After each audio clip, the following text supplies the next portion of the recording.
despite his known income by way of employment is 24 million. This is extremely outrageous.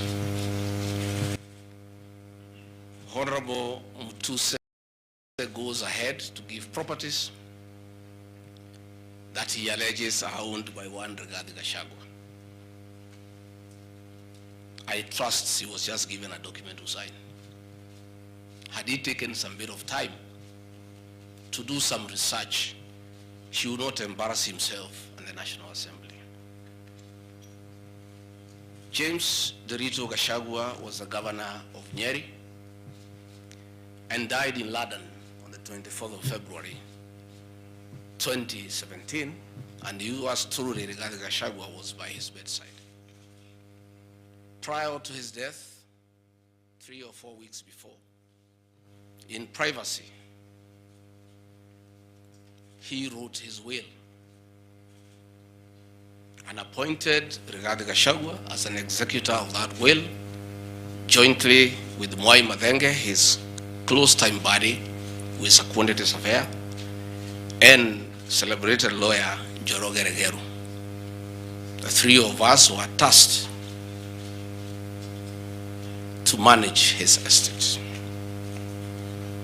In the will, you'll be given a copy. He did put his properties and assets and cash and anything that he owned in his world. And among the things that he did put was the Olive Garden Hotel, the Vingo Beach Resort, the Queen's Gate apartment, and Langata high-rise flats. It is these 4 properties that the Honorable Mutuse alleges in the National Assembly that Rigathi Gachagua has acquired them after becoming Deputy President in 2022 when Derito Gachagua died in 2017. It is the most embarrassing allegation a member of parliament can table before the National Assembly.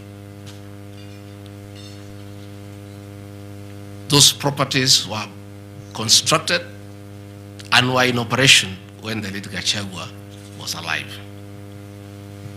I take this opportunity to ask for forgiveness to my late brother, James Derito Gachagua, that today,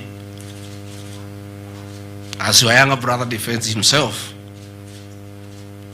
he'll defile your privacy by distributing your will that you wrote in privacy. That your properties that you worked so hard for many years to benefit your wives and children are now a subject of discussion and are alleged to be proceeds of corruption. How unfair, how cruel can you be to a dead man? A man who worked so hard, a man who gave his life for his family, to buy plots, to construct property, and leave them in his death for his children and his brothers and sisters. And then you go to the floor of the House and allege that those properties are production of corruption. My dear brother, rest in peace and forgive me for having joined politics. Because were it not for politics, you would not suffer this shame. Your children are crestfallen as they see their properties being splashed in newspapers as proceeds of crime. The Olive Garden Hotel that is alleged to have been bought by Rigathi Gachagua belongs to the estate of the late James Derito Gachagua. And in his will, he directed that we sell all his properties and divide the proceeds among his brothers, sisters, wives, and children. we as the executors of his estate, and I want to pay tribute to lawyer Njoroge Regero and Mwai Madenge for their commitment and sacrifice to the Gachagua family. Many executors who have been given properties to run by deceased people end up misusing them and depriving the beneficiaries. These two great men and myself, because my brother knew I'm an honest man and a fair person, and he knew his family would never suffer in my hands. We were able to sell Olive Garden Hotel at 412 million and distributed the proceeds to the beneficiaries as directed in his will.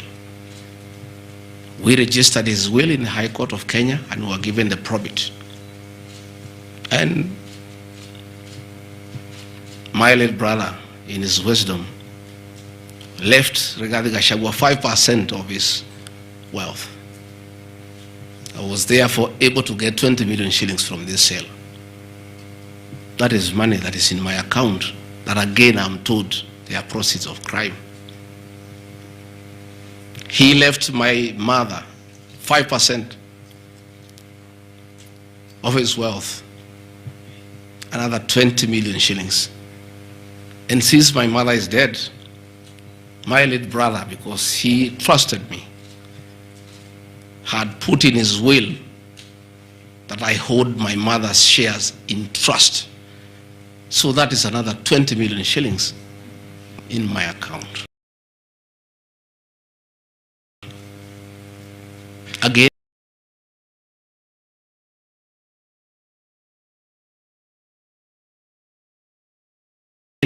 my late brother left me another 4% hold in trust of the children who is deceased, the late Dr. Friend Wachira Gachagua, whose children are in South Africa. And another 16 million shillings was put in my account. My late brother gave 2% to my wife, Pastor Dorcas, because of her kindness of looking after him when he was ill. All this money that has come to me from a dead brother, I'm being told are proceeds of crime.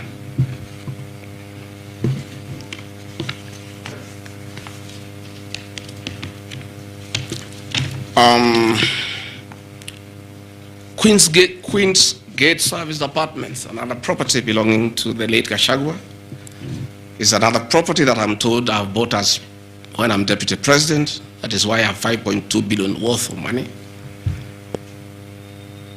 And this property, again, we sold the Cooperative Bank of Kenya, the staff retirement benefits for nearly 600 million. And this money we utilized to pay his debts. And today, as the late Gachagua rests in heaven, he has no debt. Again, I want to thank my fellow executors, Njoroge Regero and Mwai Madenge, for what you have done for my brother. Vipingo Beach Resort in Kilifi was Gachagua's holiday home, a beautiful palatial resort on 3.5 acres on the beach. I remember with nostalgia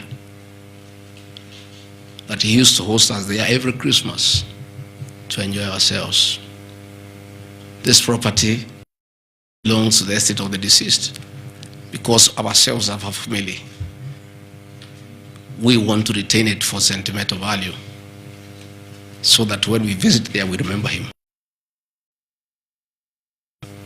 The Honorable Mutuse again goes to the,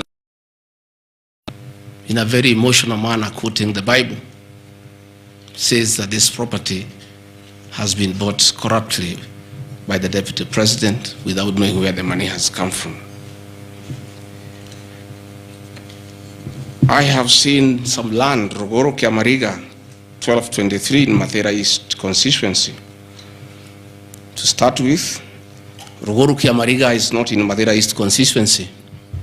It is in Madera West constituency. In haste to dispose of the deputy president because of political deceit and conmanship and betrayal, they could not even get it right where the land is situated. They were in such a haste to get rid of the deputy president. The land is Ruguru/Kiamariga 1223 in Madera West constituency. It's a 2-acre land. It's alleged it has a helipad. It's a lie. The land is 2, and I have planted napier grass for my dairy unit. I bought it at 3.5 million shillings. Again, from my dairy farm. I have a dairy farm, 50 cows, and I do make an income of almost 1.5 million shillings every month. They afford to buy 2 acres of land, and I take this opportunity.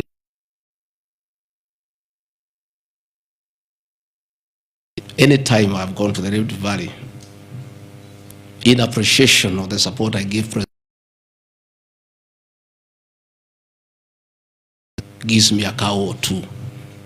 And within 2 years, I have the largest dairy farm in Madera of the Kalenjin people. I want to thank them for their kindness.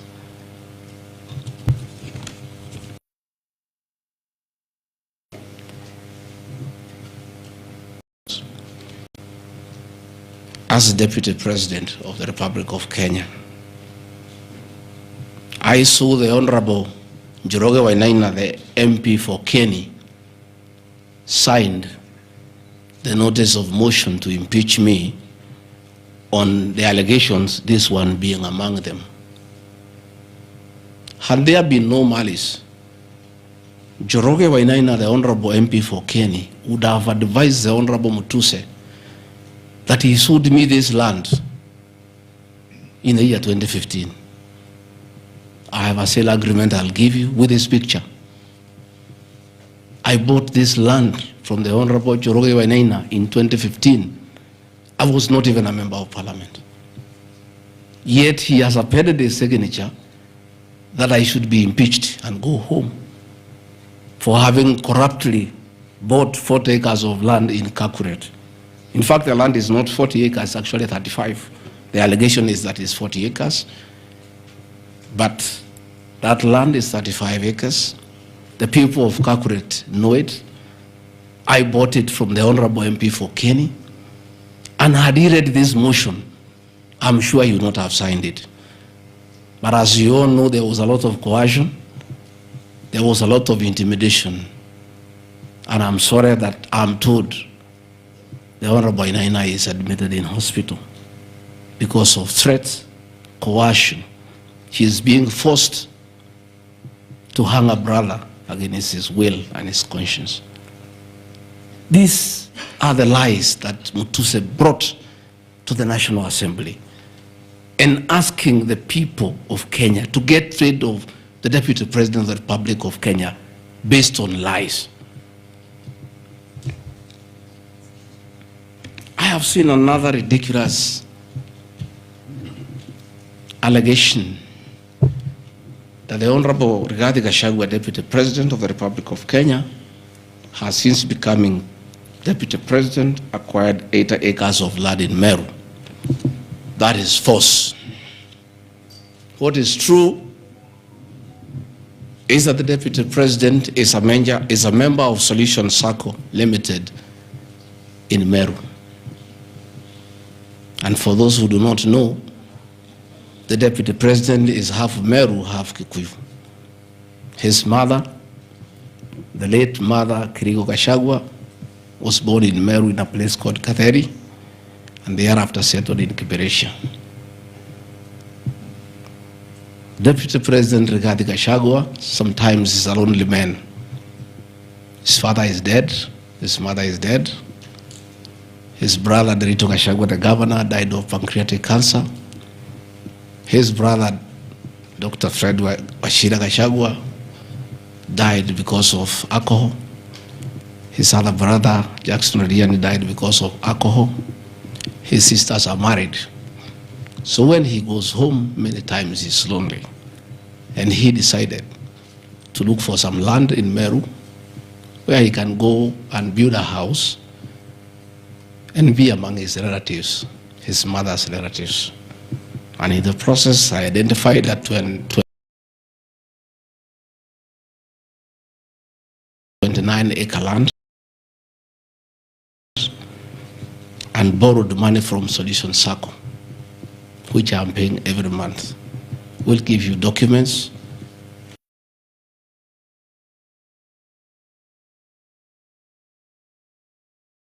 That I have bought from a loan that I have taken as a member of Solution Circle in Meru, the land of my mother, and which I call home.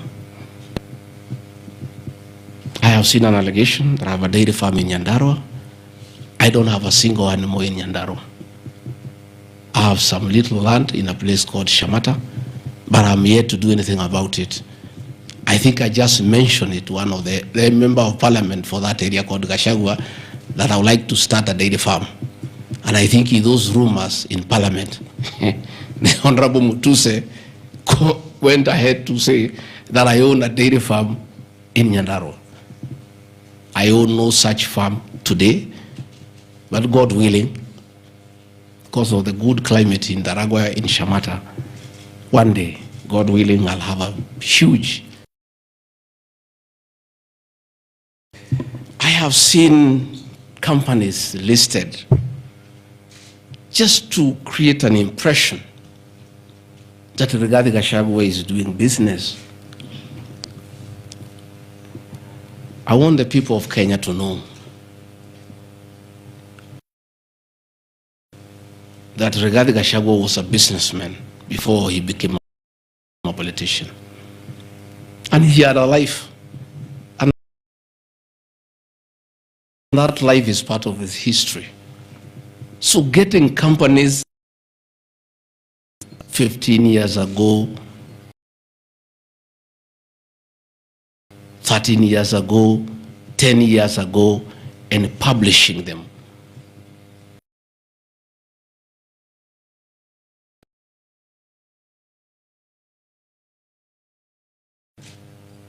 I left university in 1989.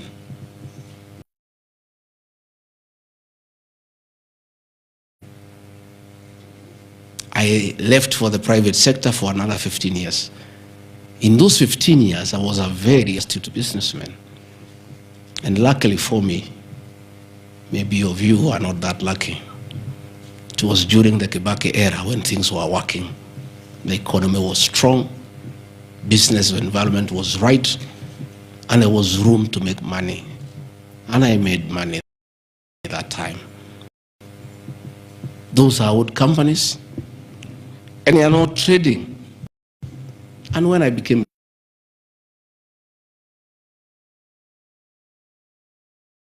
my children, and I told them to continue doing business and not to do business with government because I don't want conflict of interest. I want to confirm to the people of Kenya tonight that no company owned by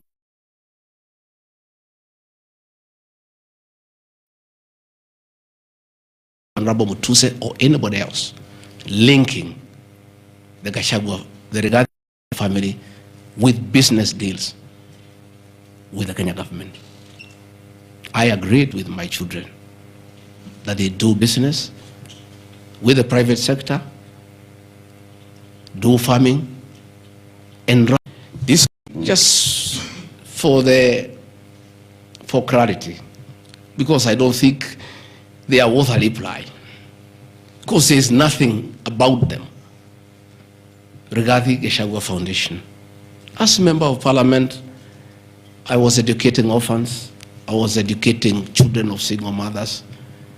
I was educating children of PWDs, and their education needed to continue, and I don't have the benefit of CDF money. So I started a foundation, the Gachagua Foundation, to continue doing the work of charity. I have seen my foundation here. The Honorable Mutuse has not said what crime the Deputy President has done by having a foundation that is non-profit making. For the purposes of clarity, I'll give you the bank statement for this foundation. I have only received a total of 12 million shillings from well-wishers, which have educated children, have educated students at Pwani University, and other vulnerable people. Dorcas regarding Gachagua Foundation, this is just an attempt to bring my family into mud. Every Kenyan knows the work Dorcas Rigathi has done in this country for the boy child. She has opened clinics for addicted children, and she gets a lot of money in her foundation. Since a decision was made that the government will not fund the office or the spouse of the Deputy President, Kenyans of goodwill flock to her every day with cash donations,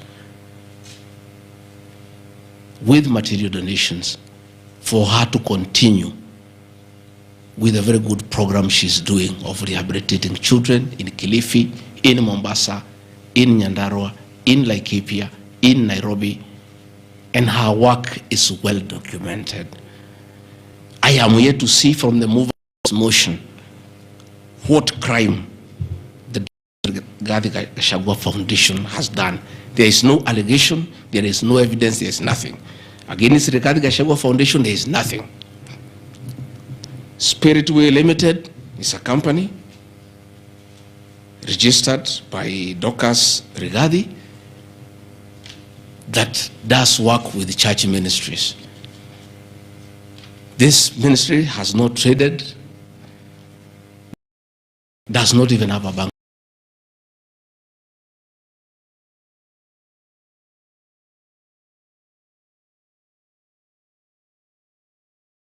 account. Is some strong women of God who have come together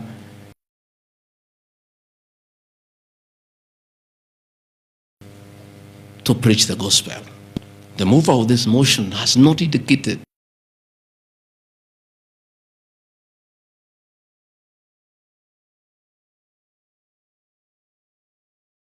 Creed International Limited, as the name suggests, again on evangelism and activities to do with the Church of Christ. I have not seen a single allegation against this company. Mothers of the Lord Limited. Again, this is a company incorporated by my wife, Pastor Dorcas, in 2021 with our friends. It has never traded. It does not even have a bank account. The Anani Collective. This is a business name registered by my son, Dr.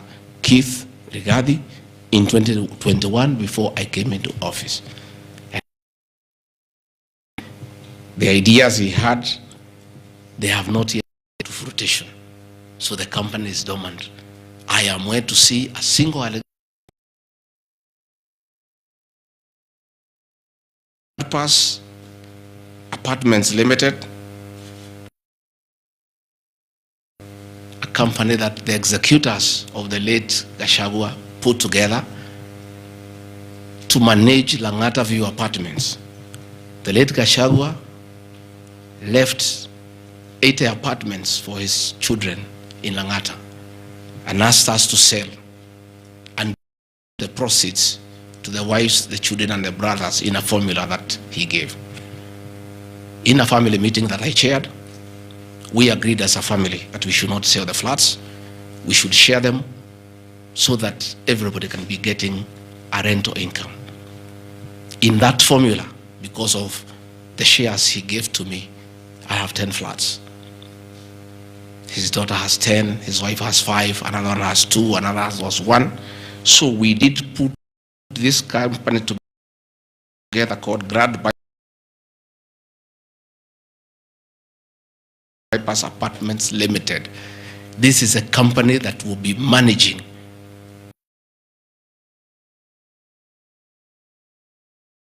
estate of the late Gachagua. Again, this company has been put here by the Honorable Mutuse as a company set to manage flats belonging to a dead good man, future of his children. And in his death, he is being haunted. Announcement has been made that regarding Gachagua is no longer useful to this administration. He is a spent cartridge. His work was to help fight Uhuru Kenyatta and get President William Ruto to power. And thereafter, he is of no use. So he should be dispensed with, and somebody else can be appointed against the will of the Kenyan people. That is the viciousness that we are even fighting the dead. How insensitive can we be? What is this power thing? That you even fight the dead for you to entrench yourself in power and get rid of your perceived political enemies. I appeal to the people of Kenya to have respect for the dead, if nothing else. People may have money, they may have power, they may have everything, but they must remember that it is very respectful to respect the dead. Please, stop haunting my late brother. Don't put him. He committed no crime by working hard and leaving an inheritance, trusting his brother, regarding Gachagua, to look after that property.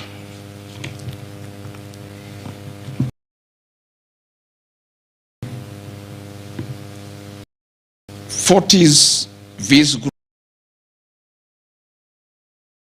Group Limited is a company incorporated in 2023 by my son Kevin.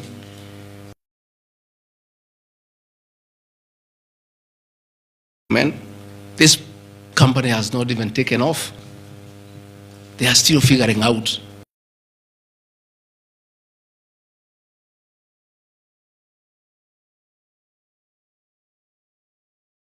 They have to come here every day to keep me company and find out what is not happening.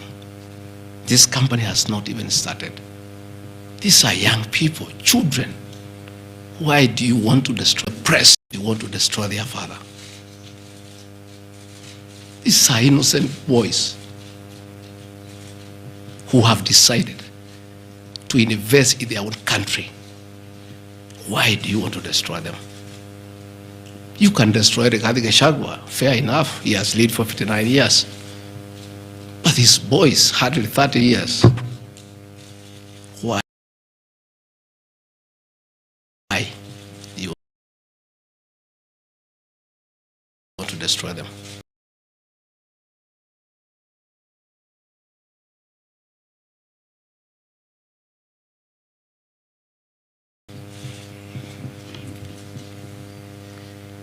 Pioneer Medical Company Group.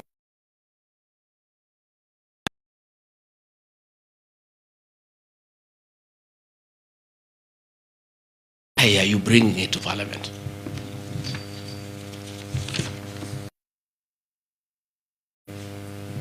At the roundabout at Bomas on your way to Rongai. And we built this company from scratch. And it's been in existence for years.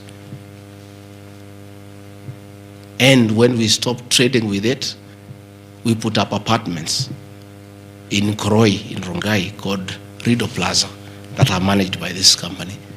We collect rent. We have, I think, 40, 50 furniture at the roundabout at Bomas on your way to Rongai. And we built this company from scratch. And it's been in existence for years.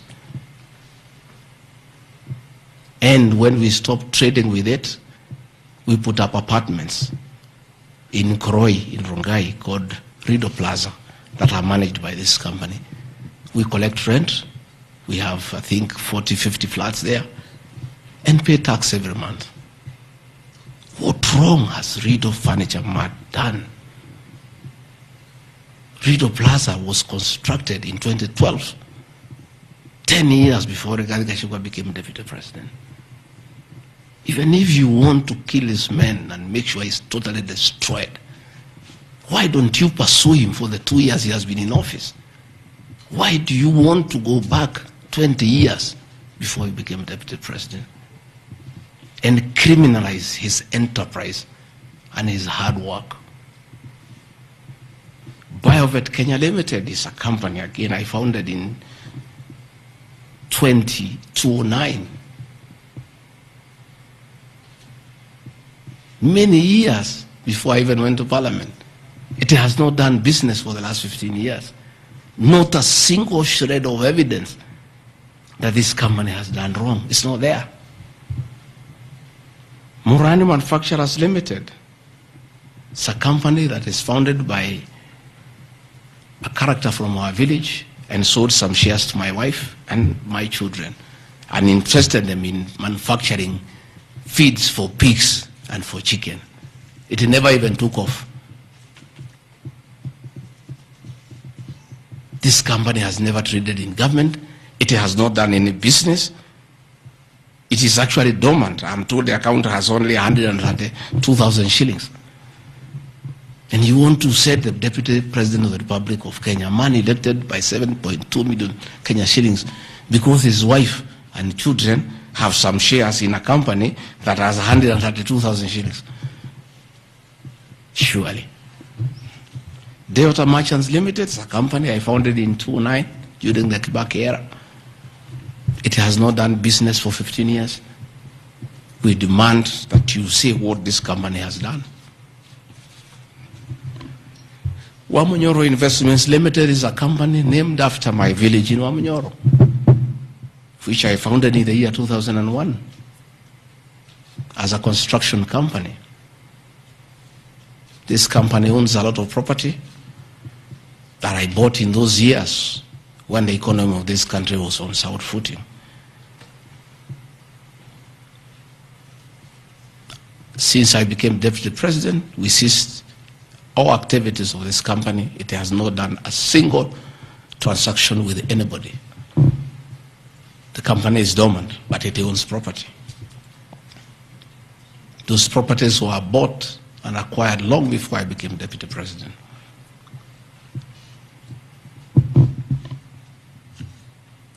Cosmea Venture Limited is a company that was incorporated in 2018 before I became deputy president by my sons. They do what you call bulk SMS. I used to give them work when I was member of parliament to send messages to my constituents. I think they were charging me 30 cents per SMS. Some young, enterprising young people. Company 2018, it doesn't do business with government. It is not accused of any wrongdoing by anybody, anywhere. It's just putting the name there.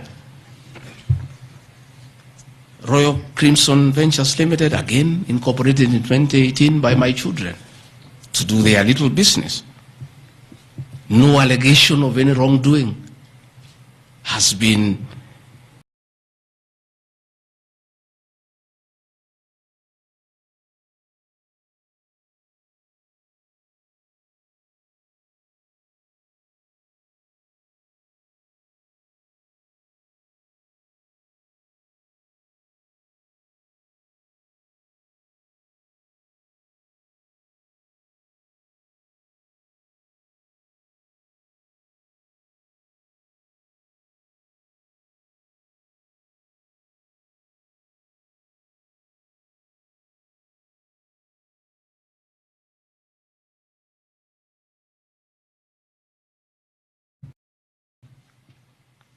Crystal Kenya Limited, this company I founded in 2009.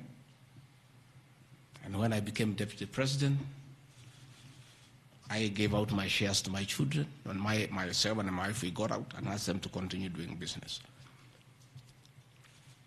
My two children, like their father, are very enterprising.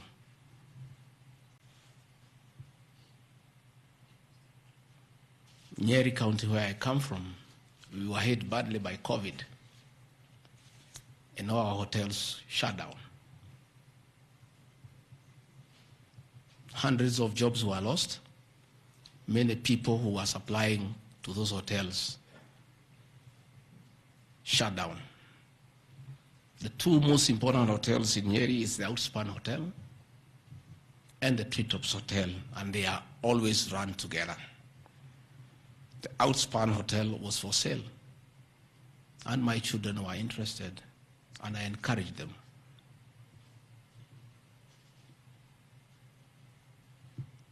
Treetops Hotel cannot be sold. It belongs to KWS. It's a government hotel. You can only lease. And the person who owned Outspan Hotel had also leased the Treetops Hotel. So my son acquired Outspan Hotel and got an assignment of the lease. So they don't own Treetops Hotel. It's on a lease from KWS to Aberdare Safari, then an easement to Crystal Kenya that is run by my children. I shouldn't be here talking about Crystal Kenya Limited and my children because they are not part of this proceeding. But they have no other forum to defend themselves, so I have to defend them. They are grown-ups. They should defend themselves, but they don't have the forum. They went to a bank and borrowed 600 million. The documents are there. And bought a hotel and bought the lease. And I publicly announced that my family has acquired the two hotels because there was nothing to hide. I saw no need to advise my children, like other people do, to buy the properties through proxy because this was straight business. They went and borrowed 600 million from the bank. And they were given 1 year moratorium, which is not over, to do the renovations and all that and open the facility. But I want to thank my son, Dr. Keith Regadi. He worked very hard. That I think last month or so, I was at the Treetops with the British High Commissioner to open the Treetops. The Treetops is so important to the people of Nyeri and the Aberdare ecosystem. It is in the Treetops Hotel that Princess Elizabeth slept as a princess and woke up as a queen. And when that facility was shut down, it was very devastating to the people of Nyeri and the Aberdare ecosystem. So when the people of Nyeri heard that the son of the deputy president is interested in leasing that facility from KWS and reopen it, there was joy and jubilation in the Aberdares. Since this hotel opened, 45 Kenyans are back to work. The mama mboga we talked about during our campaign are supplying vegetables to that hotel. The local butchers are supplying meat to that hotel. The traditional Moboko dancers come every weekend to entertain the tourists and get some payment. The tourism circuit of the Aberdare is back because of these two young men who are now being demonized as crooks, as criminals, who should not invest in their own motherland because they are the sons of the deputy president. The deputy president of the Republic of Kenya spends a lot of time in one of his functions that he has been given by the president to coordinate development partners and look for investors. Why should the deputy president go to look for foreign investors when his own children can invest at home?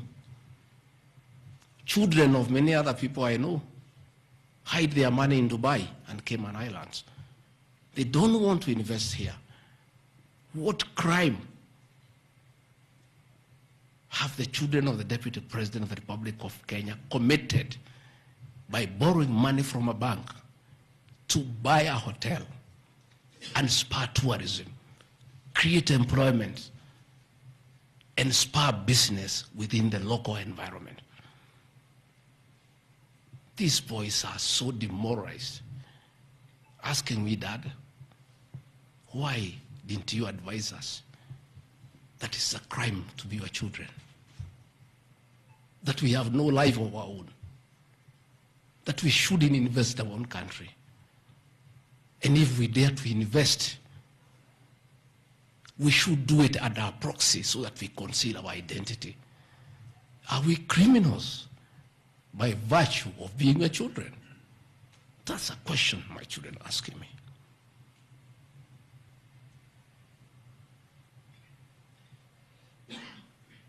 What crime can children of Kenya commit to borrow money from a bank and start an enterprise and employ people and spur tourism?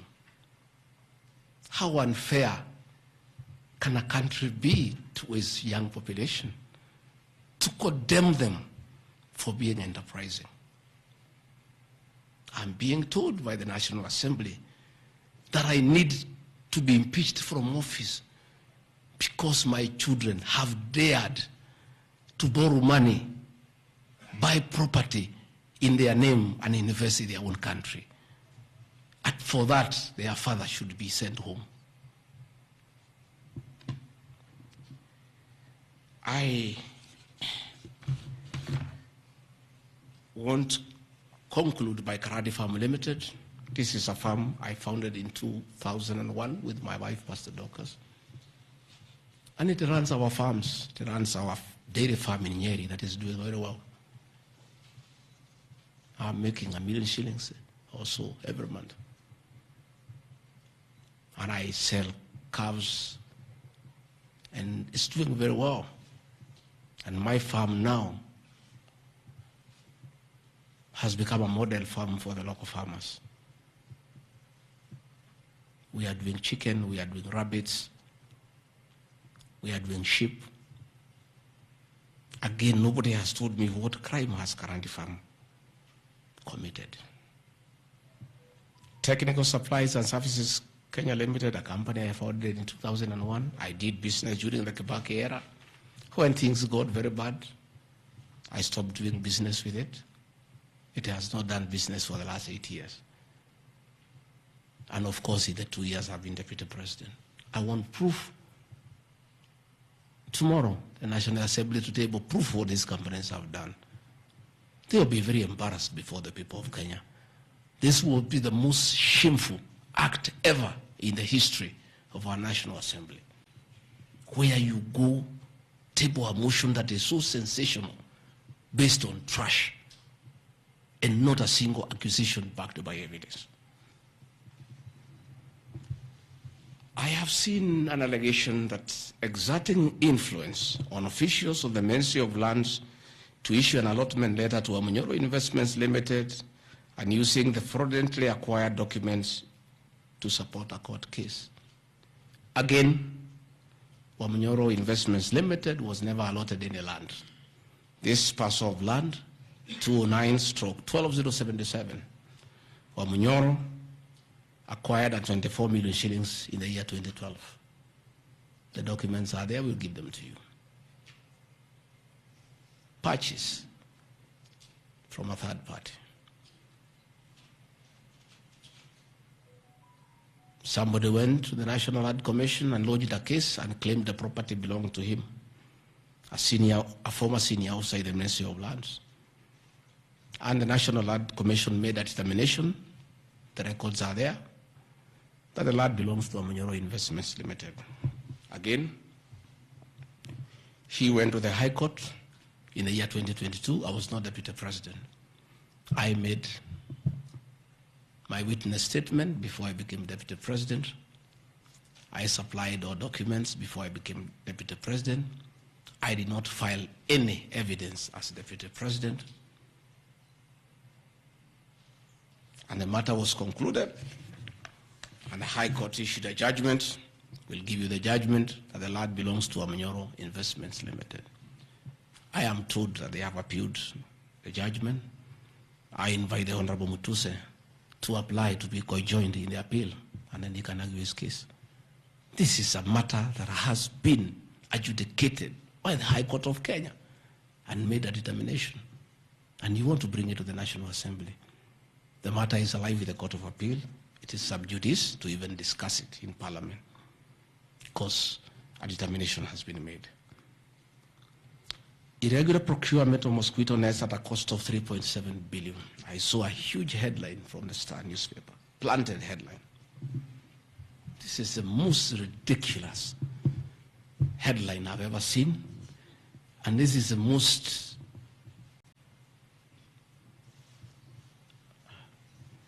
I lack a proper one, and I don't want to speak in Kikuyu.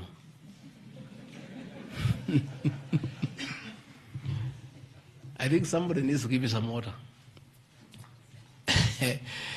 What I want, I'm looking for.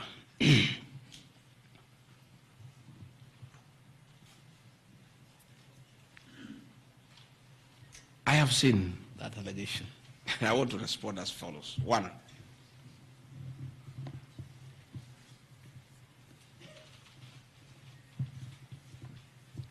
there is Andrew Mulwa. He has sworn an affidavit with the false allegations.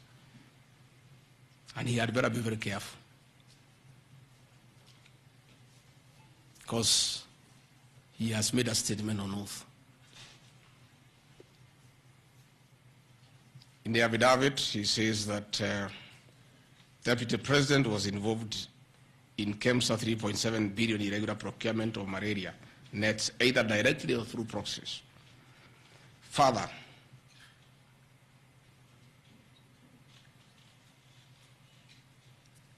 Shobika Impex Limited is an international company, the fourth largest manufacturer of mosquito nets in the world. It has done many tenders with KEMSA, with the Global Fund, countries in Africa, in Asia. And there was a tender.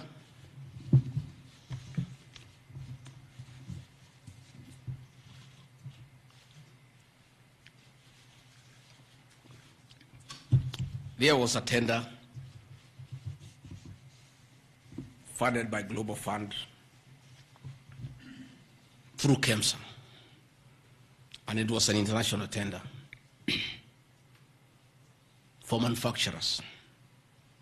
The company owned by my son Christo Kenya Limited are not manufacturers, and they did not participate in any way in the tender, in any way. What happened is that in the year 2014,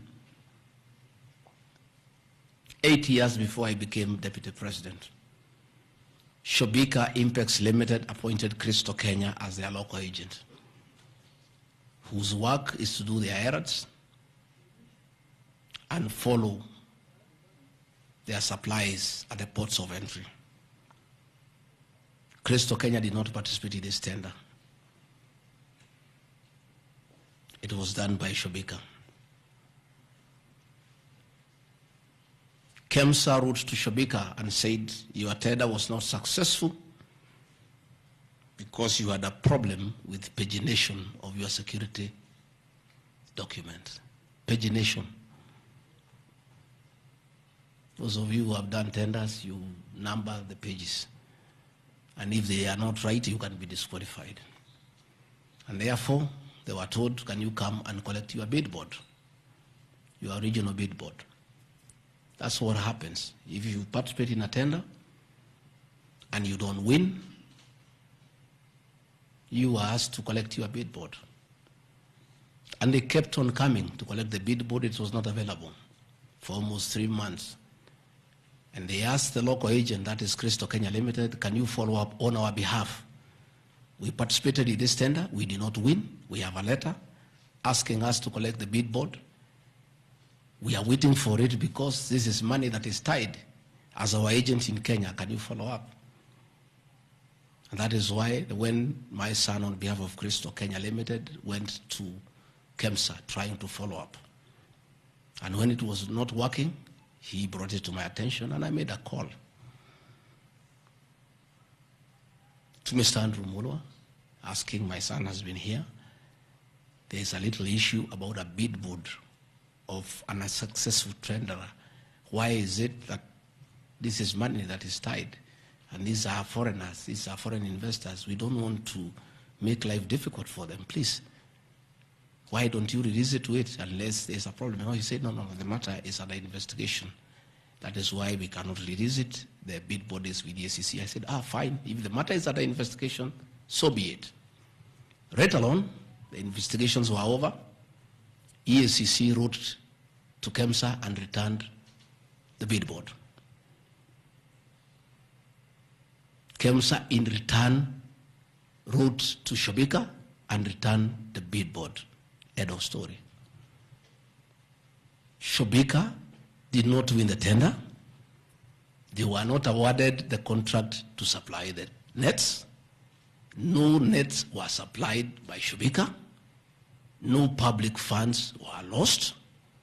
And we are told by Deputy President asking why a bid board to a tenderer who has failed to win cannot be returned, he endangered the lives of the people of Kenya. That is how absurd the allegation is. There is no evidence that the company with my son participated in the tender. They did not participate. There is no evidence that the Deputy President interfered with the tender. The only crime is that urging so that we don't frustrate foreign investors. If they were not successful, why are you keeping their tender security? You need to give it to them. And it was a lot of money. I think it was 500 million or something like that. So I want to say these are very ridiculous. And I take great exception to the headline by the Star. Please, we'll give you the documents. Tell us, where was the Deputy President involved in a tender? This is a tender that never was. And for the record, to show that this tender had no problem, after the investigations, during the investigations, the CEO, Terry Ramathani, was suspended to allow investigations as it should be. And Mulwa became the CEO. Mulwa was not there during the tendering. He came after the tender had been annulled. And now he was dealing with the aftermath of the annulment of the tender, that is returning the bid boards, sending document to ACC. After investigations by ACC and the Senate were concluded, Terry Ramadhani was appointed by President William Ruto as the Deputy High Commissioner to India. That tells you, because when those appointments are made, the head of public service writes to ACC, DCI on issues of integrity. Terry was cleared, which means there was no scandal. And again, and most important, no public funds were lost, no nets were supplied. Therefore, this is another fishing expedition to just justify the 5.2 billion. I think that is why they were putting the 3.7 billion to make the maths to add up. You know, when you want to talk big figures, you must look for 3.7, 600 and all that. Even all these things I've read here, if you take your phones, we are nowhere even, we have not reached 2 billion. Because Olive Garden, 400 million. Queensgate Apartment, 600 million. Outspan and Treetop, 600.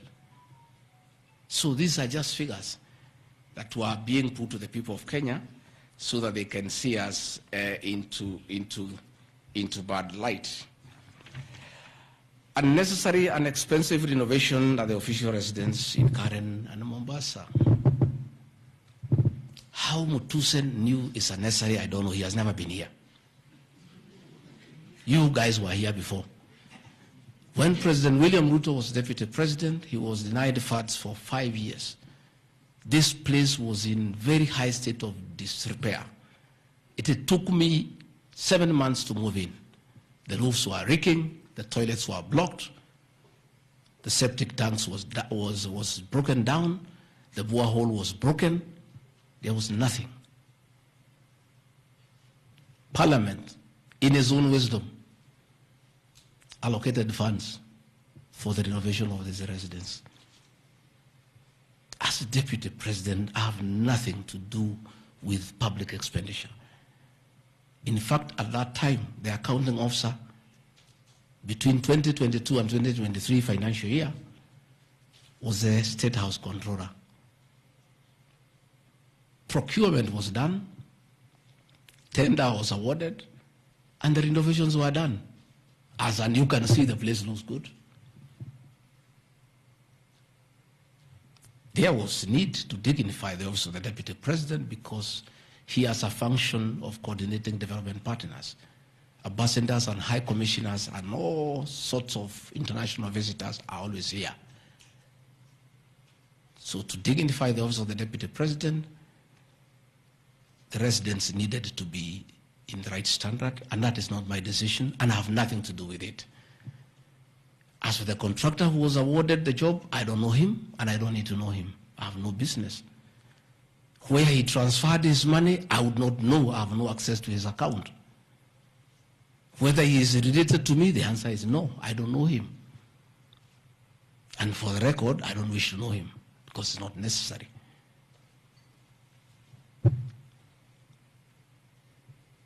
Government expenditure is audited every year by the Auditor General. Since this office was under the executive office of the Deputy President for that financial year, the Auditor General did her inspection and gave us a clean bill of health. The renovations that were done were not highlighted with having any audit query. If the Honorable Mutuse had taken his time to look at the Auditor General's report, he would not have brought this baseless accusation. And even if there was an accusation, it should be directed to the accounting officer, who is the State House Controller, not me. I don't deal with procurement. I don't deal with financial management. I don't deal with anything to do with public finances. But since the matter has been raised, I have to answer to it. I have looked at the Auditor General's report, clean. I have looked at the contract, it's signed by the Controller of State House. As to the work, that I can attest, they did a very good job. And this residence has been dignified. The same with the residence in Mombasa. You know, the residence in Mombasa is where President William Ruto and his wife, Mama Rachel, were chased away, and the house allocated to the regional commissioner. And on assuming office, I took up the residence. It was in state of disrepair. Again, it was renovated. It's a good place. And I normally go there when I go to Mombasa. And it makes a lot of sense because before the renovation of that residence, anytime I went to Mombasa, I normally have a huge delegation of security people, hospitality, and all that goes with the office, not really me. The bills were very expensive. It makes a lot of sense to have an official residence for the Deputy President in Mombasa so that when he is there, you cut down on public expenditure.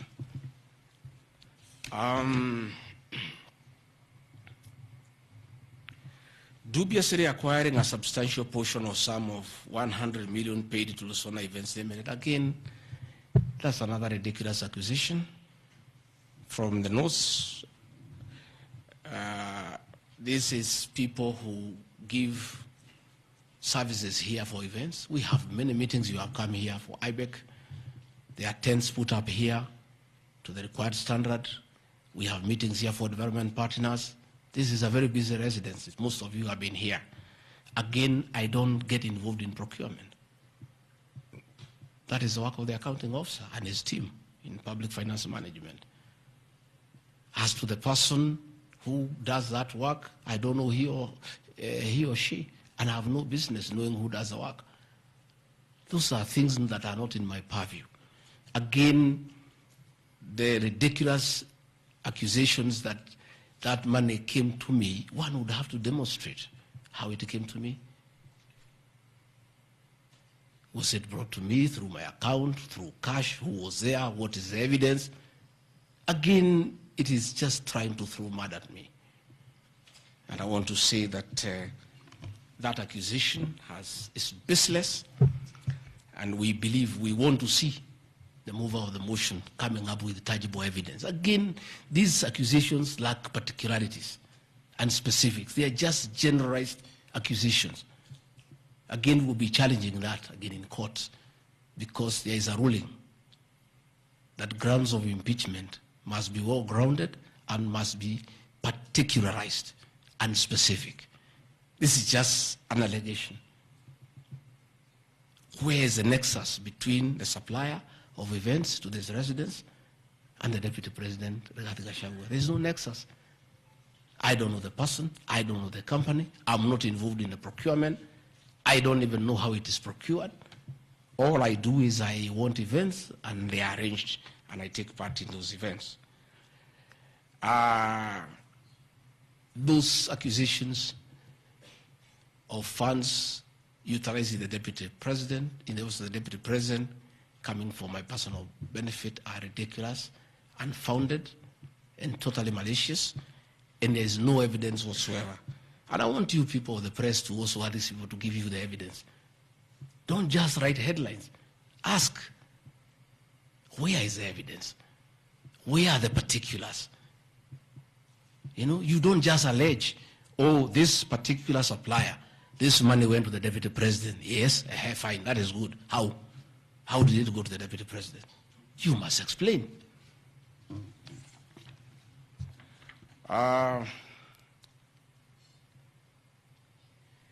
Alleged sensational but false allegations against Lady Justice Esther Maina.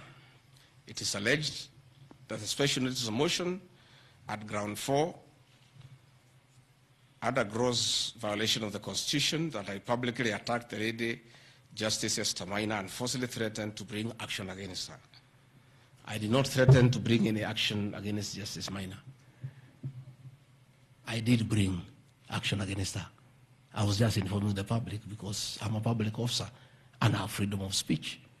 I have filed a petition before the Judicial Service Commission against Justice Esther Maina in issues I felt I did not get proper justice. So I did not threaten her. I did what the law says. If you are not happy with the conduct of a judge, you file a petition before the the Judicial Service Commission, which I have done. Again, I don't want to delve before the matters because it is against sub judice. But that I have done, so I cannot be threatened. I cannot be said to threaten her. And again, I have a right as a leader, as a Kenyan, to say what I'm doing. And I did say publicly that I will bring a petition against her, and I have done it. And the evidence is there. You see it. We have filed a petition, and we are waiting for it to be concluded.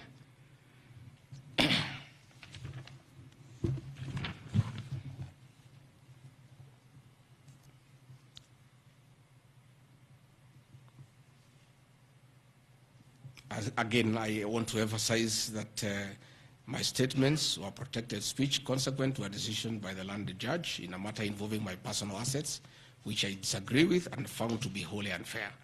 The matter having been concluded at that stage, my criticism of the decision was not sub judice, nor in any other manner prohibited by law. While I respond to the ruling of the landed judge, I was in absolute disagreement with it. Contrary to the assertions, the special motion, I did not forcibly threaten to bring action against the landed judge. I took legal action available to every citizen of Kenya under Article 168(2) of the Constitution, which allows any person to petition the Judicial Service Commission for the removal of any judge, and filed a legal complaint before the Judicial Service Commission in March 2024. The complaint being live before the JSC, discussion of the conduct of the landed judge in the said matter here would be sub judice. Diverting materials meant for construction of Kilifi Malindi Highway to tarmac a private load to Vipingo Beach Resort. Again, I said Vipingo Beach Resort belongs to the estate of the late Governor Gachagua. The facts are as follows. King Charles III visited Kenya between 30th October 2023 and 3rd November 2024. During his state visit, one of the designated places where King Charles III was to visit was Kuritu Marine Conservancy, which shares a road with the Vipingo Beach Resort. And it's a public load, by the way, it's not a private load. I have annexed a copy of the program of the state visit to Kenya by King Charles III, marked RG, which at page 13 on items 63 and 64 shows his departure and arrival at Kuritu Marine Conservancy. As I was walking around, I slept there, I think 2-3 weeks before the arrival of the king. And as you all know, I walk every morning. And as I walked on that road, I found there was a lot of activity and tarmac was going on. I was very happy and I asked what was happening. And I was told that the king himself, the third, will be coming. So, like all other residents of that area, we are very indebted to King Charles III, that this was done very speedily. Regarding Gachagua never called anybody to do this road. In fact, I'm informed that this road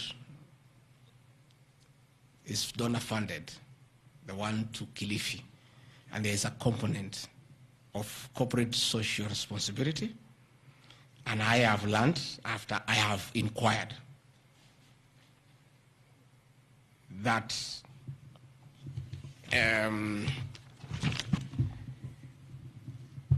these people of that road is called Takaungu Shariani Vipingo. It's off the main road, and I am made to understand that Kuritu Marine Conservancy, Vipingo Secondary School, Shariani Primary School, among other stakeholders, including a public market, applied to Kenya to be considered for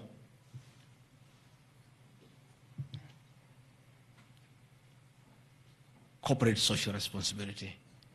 And I think the issue of the king hastened that request.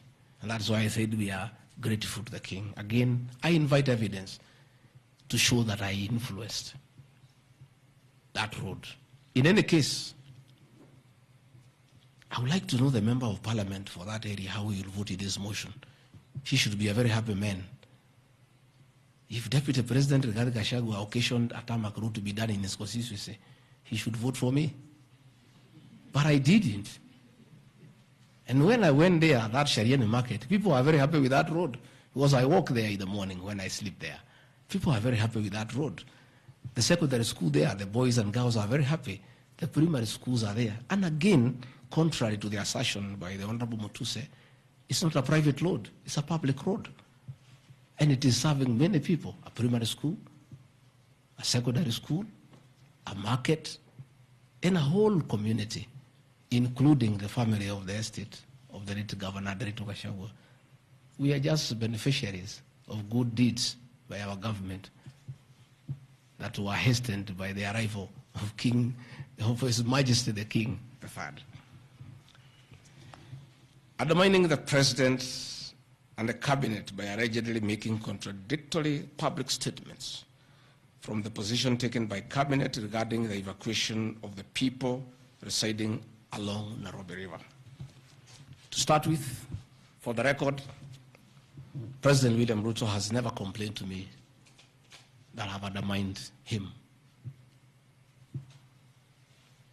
If he has told that to Honorable Mutuse, I would like to know that he has complained to Honorable Mutuse that his deputy has undermined him. Article 147 of the Constitution provides the Deputy President shall be the principal assistant to the President and shall deputize for the President in the execution of the President's functions. Article 28, which states that every person has inherent dignity and the right to have that dignity respected and protected. Article 29C, which states that every person has the right to freedom and security of the person, which includes the right not to be subjected to any form of violence from either public or private sources. Section 152G1 of the Land Act, which states that notwithstanding any provisions to the contrary in this act or in any other written law, all eviction shall be carried out in strict accordance with the following procedures. A, be preceded by proper identification of those taking part in the eviction or demolitions. B, be preceded by the presentation of the formal authorizations for the action. C, where groups of people are involved, government officials or their representatives to be present during an eviction. D, to be carried out in a manner which respects the dignity, right to life and security of those affected. Include special measures to ensure effective protection to groups and people who are vulnerable, such as women, children and elderly and persons with disabilities. F, include special measures to ensure that there is no arbitrary deprivation of property or possessions as a result of the eviction.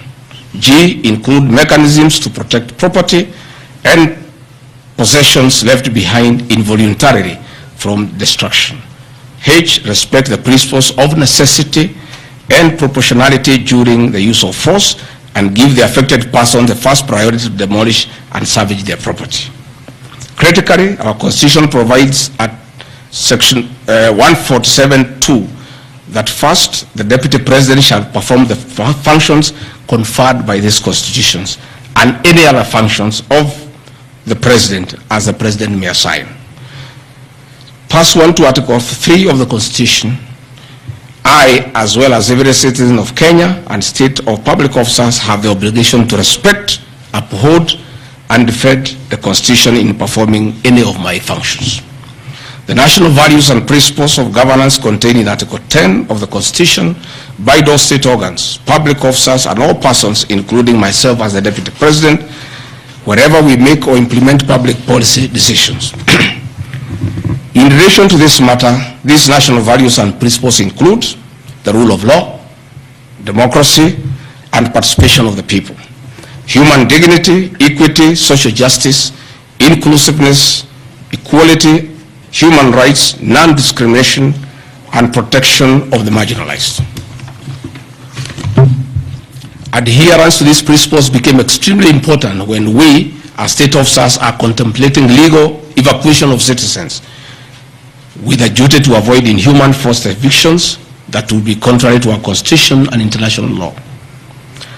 While campaigning with the President, and subsequently when I was sworn in as Deputy President, you can remember, I promised as a key pillar to the Kenya Kwanza government that there will be no forced and unlawful evictions and that all evictions shall be human and entail legal compensation.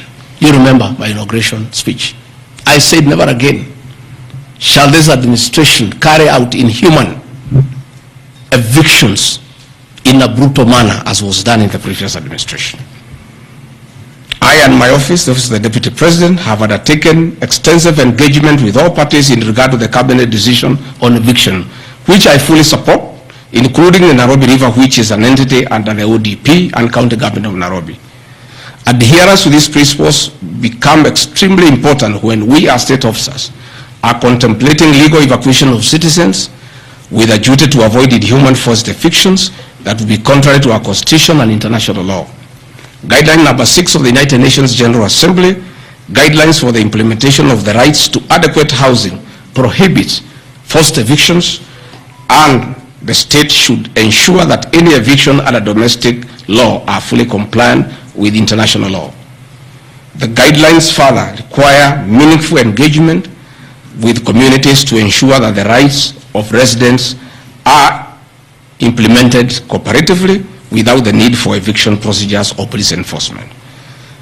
I have supported the implementation of cabinet directives on the eviction, safe for the fact that on being informed that each person residing at the Nairobi River was being evicted and paid only 10,000 shillings, which I and many other Kenyans felt inadequate compensation for eviction.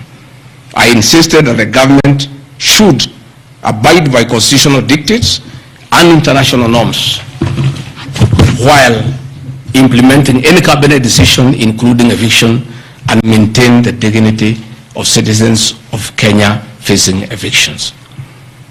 My statements did not and cannot be construed to undermining the president, because the president, like me, sought to defend the very constitution. I hope I'm very clear. Am I clear? I cannot, I will not oversee, supervise, forced, brutal eviction against the people of Kenya. That I will not, and I can't. President William Ruto and I on the campaign trail gave a solemn undertaking to the people of Kenya that under our administration, that will never happen. So when I was asked to oversee brutal, inhuman eviction against innocent people without notice, without compensation, without due regard to what the Constitution says, I found it very, very difficult, and I rescued myself and allowed the CS for Interior, the Head of Public Service, the PS for Internal Security to proceed. If that is the reason why Rigathi Gachagua should be impeached as Deputy President of the Republic of Kenya and sent home for refusing to undermine the Constitution, for saying no to brutal and inhuman eviction of poor Kenyans, let it be. Undermining devolution by allegedly holding a meeting in Nairobi.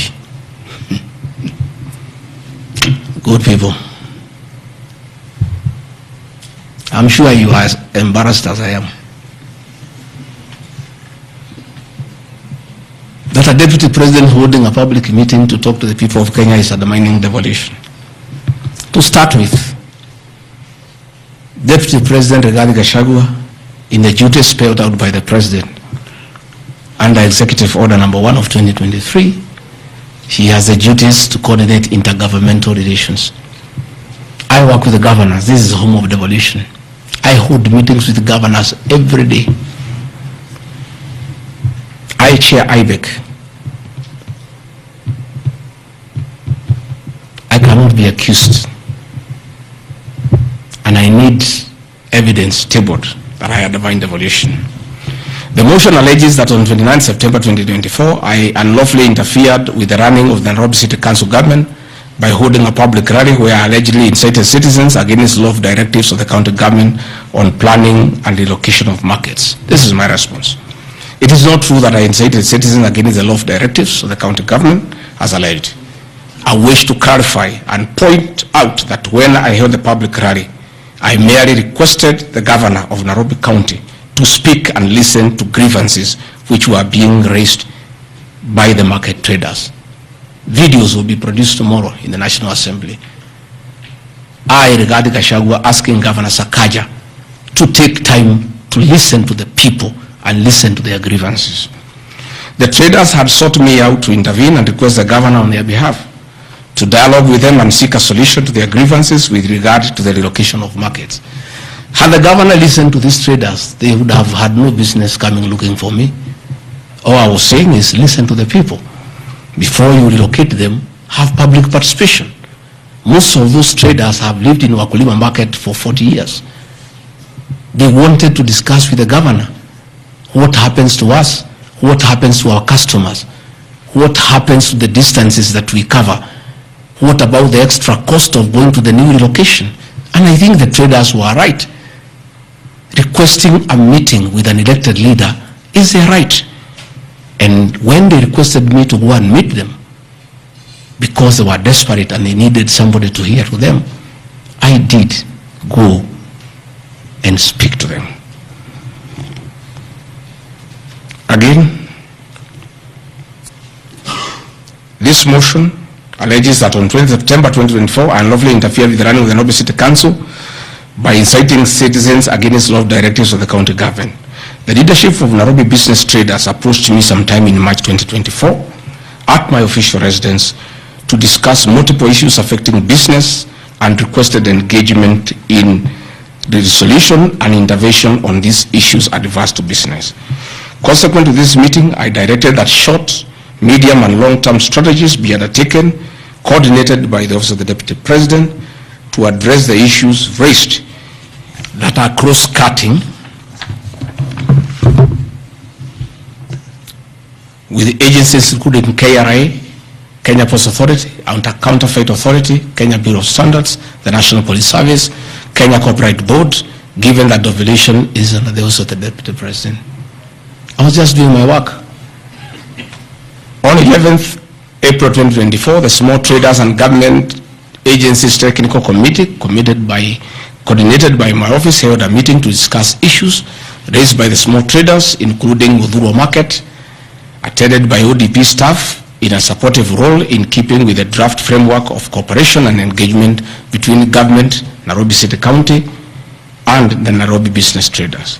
Subsequent to that meeting, a meeting on 24th April 2024 between Nairobi City Council and the Nairobi small traders and numerous others, the ODP on 22nd July 2024 invited His Excellency Johnson Sakaja, among other state officers, to a meeting at ODP. Officers scheduled for 22nd July 2024 to review the draft framework of the cooperation and engagement between the small traders and the government of Kenya. On 3rd September 2024, the ODP wrote to Governor Johnson Sakaja and all other stakeholders, submitting a final combined draft of the framework for review and feedback.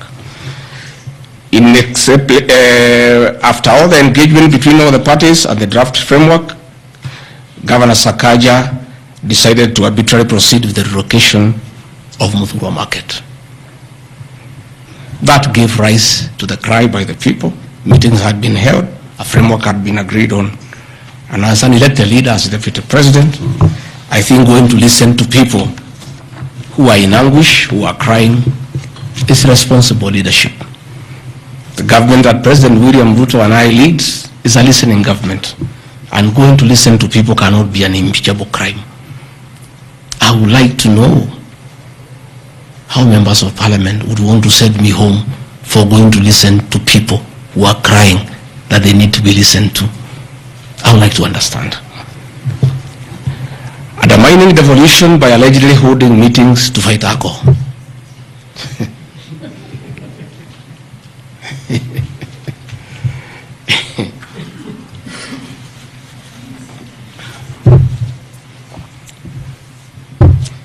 I think tomorrow will be the greatest circus. Or do I call it the theater of the absurd? That Deputy President Gachagua, undertaking duties assigned to him by the President to fight illicit brews and drugs across the country, should be impeached because by doing so he is interfering with the devolution. I held meetings in Nyeri, attended by Governor Kahiga, Governor Waiguru, Governor Irogo Kangata, Governor Wamatangi, Governor Kiari Badilisha. I held a meeting in Chuka, attended by governors of Embu, of Tharaka Nithi, of Meru. I attended a meeting in Mombasa, attended by governors of Kwale, a representative of the governor of Mombasa, the governor of Taita Taveta, a representative of the governor of Lamu, to discuss. I held a meeting in Nakuru, nearly with all governors present, and all of us jointly, under my chairmanship, the Ministry of Interior and Governors, we agreed on how to tackle the menace of illicit brews. And we have a good story to tell. Out of those efforts, our young men who are sleeping in trenches are back home. Women are very happy, their husbands are back home and they are bringing food. In fact, some children have been born. Some have even been named Rigiji because of the effort that I have put in fighting illicit brews. I think the people of Kenya will be shocked to hear tonight that one of the accusations against their deputy president and why he should go home is because he led the battle to fight illicit brews and drugs that has caused havoc among our young people. Please, if regarding Gachagua is a problem, why don't you assign this job to somebody else? Because this job must be done. We must get our children off drugs. We must fight illicit alcohol. And saying that you want to impeach the deputy president because fighting illicit brews and drugs is interfering with the devolution. I think this is the greatest joke of the year. Even the 291 MPs who signed this motion, most of them, because I know them, have looked for me personally to thank me for the way I have successfully led the war against drugs and illicit brews. And that is why that sham public participation should have had my responses, so that the women could hear that one of the accusations against the deputy president is that he should be sent home because he was leading the war against illicit brews and drugs. I don't know. I think there is something wrong in this country. That somebody has sat down to draft a motion to impeach the deputy president of the Republic of Kenya. And one of the grounds is that he has interfered with the devolution by leading the war to fight illicit brews and drugs. This is a height of absurdity. And Parliament will be the theater of the absurd. I would like to hear what is the nexus between fighting illicit brew and interfering with the devolution. I would like to know. I've never had any governor complain. I've never had any MCA complain. I've never had any Kenyan complain. The only Kenyans who have complained are few. They are the manufacturers who are manufacturing poison under the guise of producing alcohol. Those are the only few ones. I beg the National Assembly and the Senate, most of the National Assembly, to save face, to consider striking this ground before the motion tomorrow, because it sounds ridiculous to the people of Kenya. Again, if Deputy President Gachagua has to be sent home for fighting drugs and illicit alcohol, so be it. Sensational statements against the National Intelligence Service and its Director General and other officers. My response. In relation to this allegation, I wish to state that the National Intelligence Service holds a very critical role in ensuring the safety and security of our country. They are responsible for gathering intelligence and share it with all our law enforcement agencies to ensure that the country is safe at all times. Consequently, when the country was caught flat-footed with regard to the scope and extent of the public's dissatisfaction with the Finance Bill 2024, which degenerated in the Gen Z protests, it pointed to the failure of the National Intelligence Service in carrying out its mandate. I am persuaded that the National Intelligence Service ought to have known beforehand that the public was completely opposed to the Finance Bill, and they ought to have briefed the President before the protest began, as this would have caused a change of tact by government regarding the proposed bill, and protest which culminated in the loss of innocent lives and destruction of property could have been avoided. Hence, I express my opinion, as this is my public In my public media briefing in Mombasa, and my utterances were not any different from what happens to other countries when there is lapse or failure by the intelligence agencies. Many of you will recall that after September 11th terrorist attack in the US, the US intelligence agencies were massively criticized. An inquiry was even opened to investigate why the intelligence agency was not able to detect and thwart the terror attack.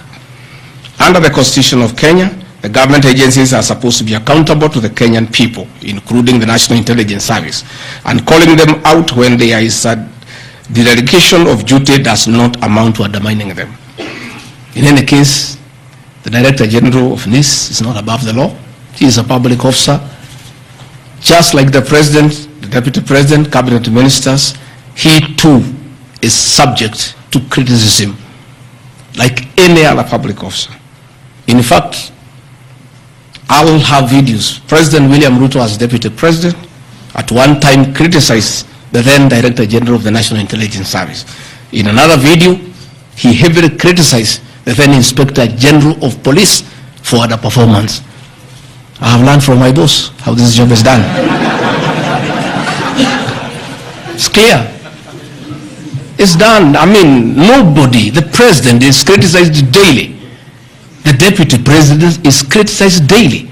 And we take no offense. The Director General of the National Intelligence Service is not above the law. He is a public officer. He is accountable to the people of Kenya. And when one feels he has underperformed, he'll be called out. Because that is the nature of the Kenyan state. And this I learned from my boss when he was Deputy President.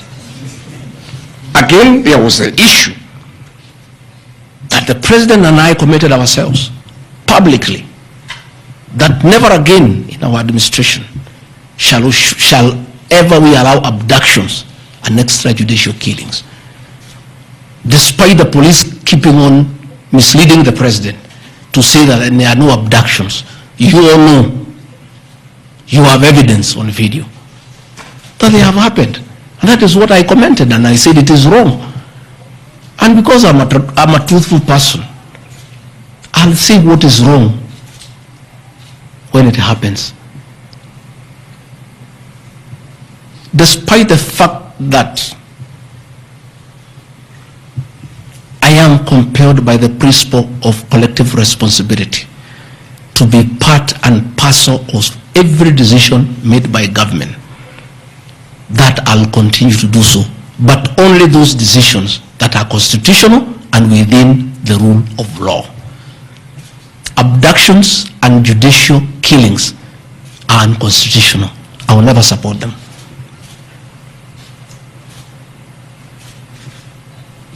President William Ruto has been criticized left, right, and center. I have not seen him take anybody to court for criticizing him. Why is Gachagua being impeached for calling out the Director General of the National Intelligence Service? The Deputy President is criticized daily. The judiciary is criticized daily. The media is criticized daily, including the Star, whom I have criticized today. But that is as far as it goes. And again, despite being just the Deputy President, I enjoy a constitutional right in the Bill of Rights, freedom of speech. And if the Director General of the National Intelligence Service was aggrieved, there are mechanisms of how he can take me to court and sue me for defamation. And I'll be able to argue why I said what I said. So that is not a ground for impeachment. I mean, that is curtailing liberties, the freedom of expression, the freedom to hold public officers accountable for their actions.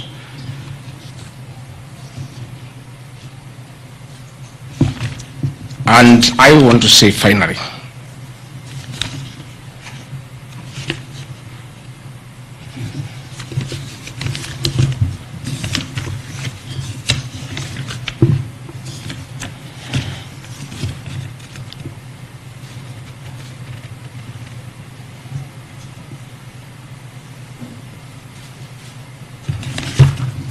I think I've literally addressed all the grounds because I felt it's important for the people of Kenya to know the allegations against the Deputy President and his responses. And as you have heard, though you are not judges and you are not advocates, there is nothing here that violates the Constitution. There is no gross misconduct. There is no crime that has been committed.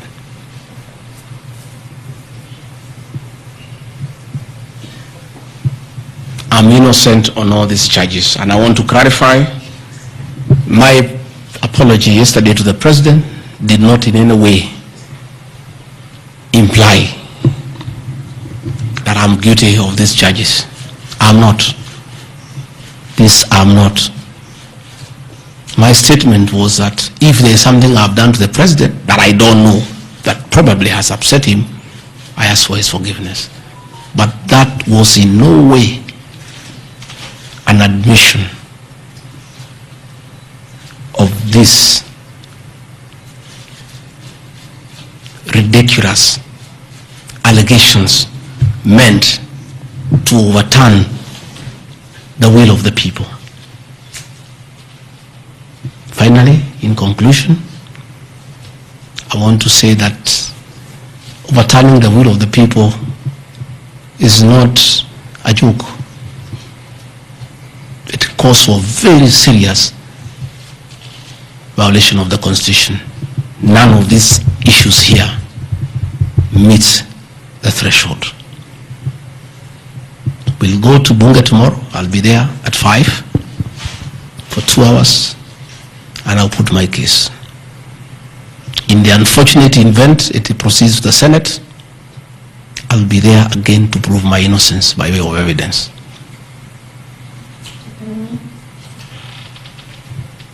When I called this press conference, there was a lot of speculation that Rigathi Gachagua wants to resign.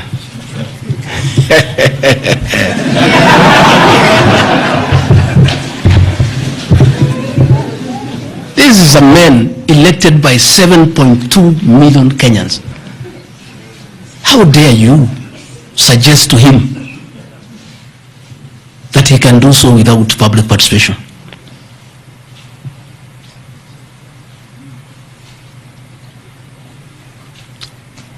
I have no intention whatsoever to resign from this job. I'll fight to the end. I have tremendous respect for our judiciary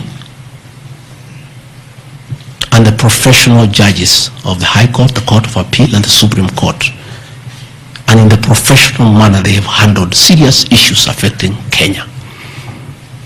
The impeachment of a deputy president elected by 7.2 million Kenyans is not a small matter that can hastily be decided by a few members of parliament and senators and wish it away.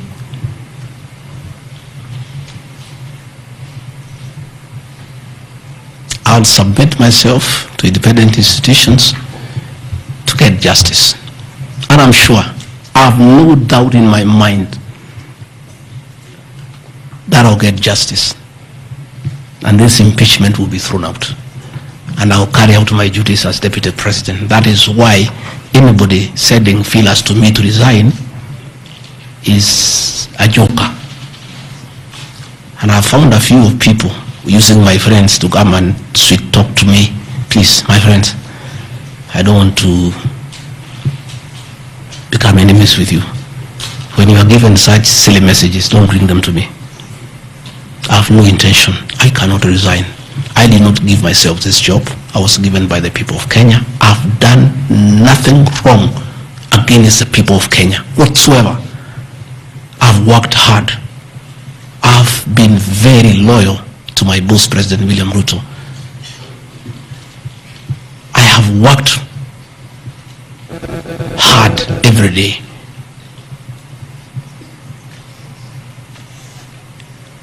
And I will not be distracted think there's one issue I've forgotten, one ground.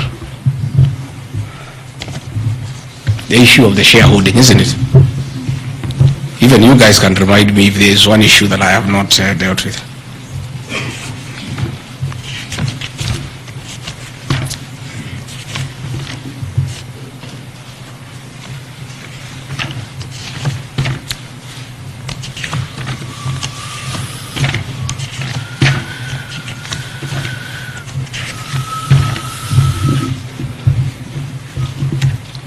Can somebody there give me my notes on shareholding?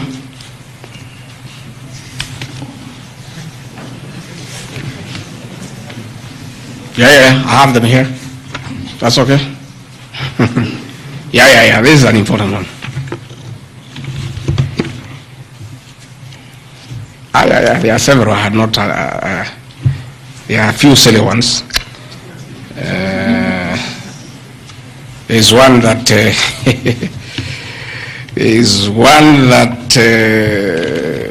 I'm conniving with cartels in the tea sector to block KTDA from implementing guaranteed minimum returns that would benefit small traders. The allegation is not true. No evidence whatsoever has been adduced to substantiate this claim.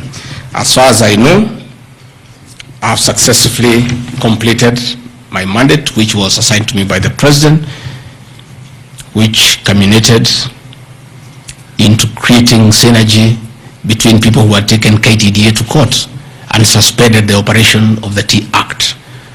As a result, the Tea Act now is in operation. The President never mandated me to take over the affairs of the Ministry of Agriculture. He asked me to spearhead tea reforms. I did the tea conference in Kericho, brought all the stakeholders together, and as a result, I created a synergy among all the stakeholders, and we agreed that those people who had gone to